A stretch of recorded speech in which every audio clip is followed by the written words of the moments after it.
Hi guys, welcome back to the channel here on Jared Gunson TV. In today's video, we're going to be having a look at an audio interface from MACKIE.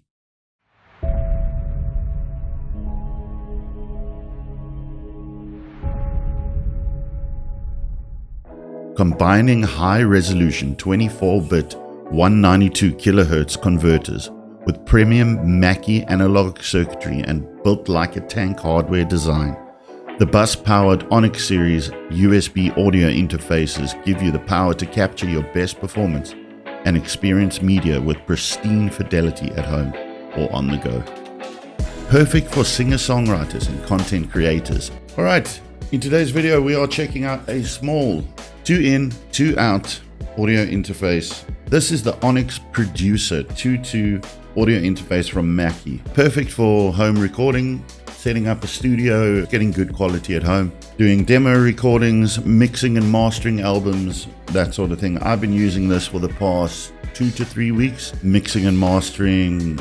Recently I worked on Diverted Disorders, new stuff. I've got other clients overseas, and I also build all my own tracks. So I thought I would test run this for you guys because I constantly get asked, what sound card would you recommend for me getting started recording at home? All I want to do is do some guitar tracks, maybe do some basic demos for my band, or even track my band one instrument at a time. And that's where something like this comes in handy. This particular model features 2 Onyx preamps. Now, my experience with the Onyx preamps have been pretty good. I've been using it with my DL32S, which is a MACKIE digital mixer. And what I can tell you is that these preamps are very clear and transparent. When I say clear, I don't mean they add high end or anything. What I mean is I plug my guitar in. For the first time, it doesn't feel like it's got that digital sound or it's got that analog warmth. It's clear, it's transparent. These are great channels. So as mentioned, they're combo, so you can plug a jack in or an XLR, so you can do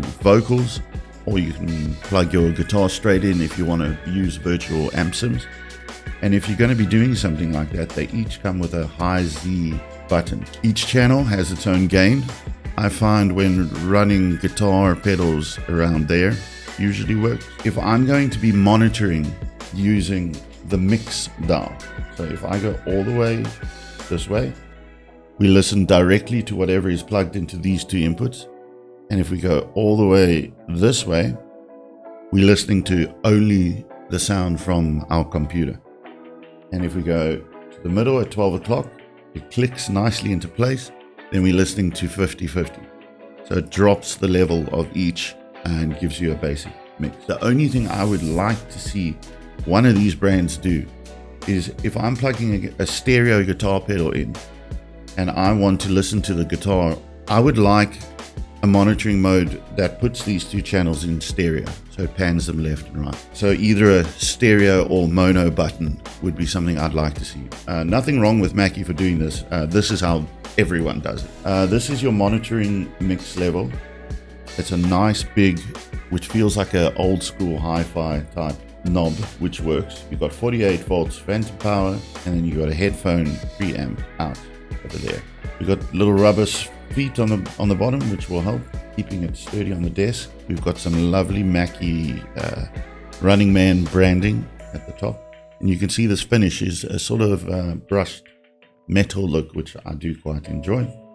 Contoured sides, nothing on the sides, and then on the back we've got our USB in, MIDI out, MIDI in, and our line output. Now those 2 lines is what this volume will turn it up and down.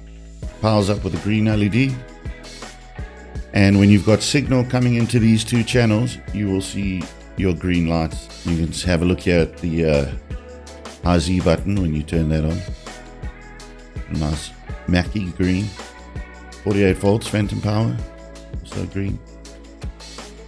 There's all 3 lights on. I found that I was able to mix and master my projects. I've been able to build new tracks for my shows. I haven't really had any issues. I'll load up a project now for you so that you can actually see. I've currently got the MACKIE running on 1000 samples. I'm always in this area here. Sometimes I have to go to 2000 if I don't want to bounce things down. But you can see here I've got some drums going. Perfect drums. I've got some electronic bass going. I've got some real bass. I've got some guitar tracks. Lots of guitar tracks. More guitar tracks. We've got some piano strings and violin. This is a really, really big project, and I was getting to the point of having to bounce things down like guitar amps and things like that. And again, if you're new into the world of mixing, mastering, or doing demos, and you feel like you're running out of your buffer is starting to throttle, just bounce down some tracks. Let's just see what we got running in the mixer. You can see some of my guitars here. I've already bounced them down because I was starting to run out. But if you look at just on the vocals alone, all these plugins, from tuner to compressor, de-esser, fab filters, some chorus, Valhalla vintage. I mean, I'm running big reverb units and various different types of effects. I was able to finish it up, and that's usually how my projects end, with tons of plugins. I try to leave my drum modules live so that I can always go in and work on them. When you first get your Onyx Producer and you plug it in, you assume everything's going to be installed for you, which it does do. But what I highly recommend that you do, if you've got anything like ASIO for all installed, I would just remove it. But if we go to the MACKIE website and you find your product, you go to resources and go and download the MACKIE driver. Oh, that's the instructions, sorry. The driver, it'll give you a zip file. You then install the zip file. Then what it's going to do is put a little MACKIE emblem in your taskbar. And then when you click on that, you're going to get your MACKIE control panel. And it's going to tell you your status, your sample rate, what USB device you have plugged in.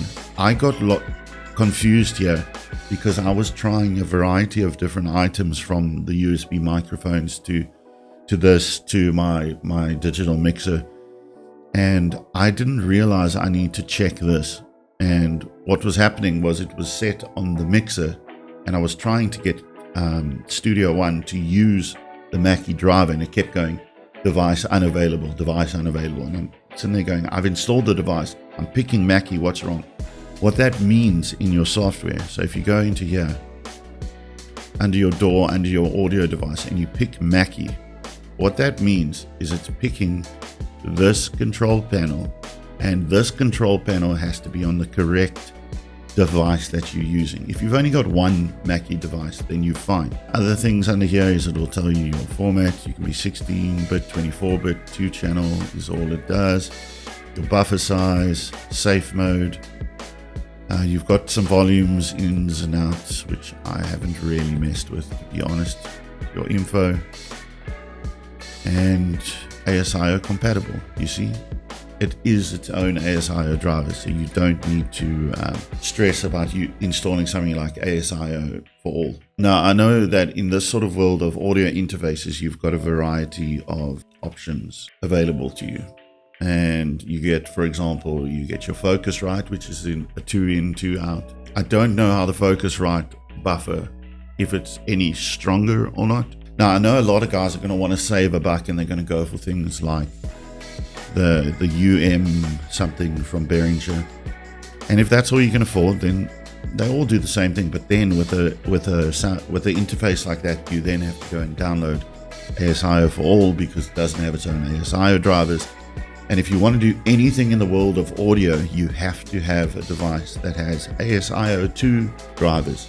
If it doesn't, you're going to fall short in the long run. Some guys have no problem, some guys will, but for me personally, who's been doing this my whole life, ASIO 2 drivers are a minimum in any device. I've been using it now for a good 3 weeks or so. It's nice and small, it looks cool, it's black on a black desk with metal trimming and green lights. I like the brushed steel look, the feel of the buttons. I don't know if you can hear this.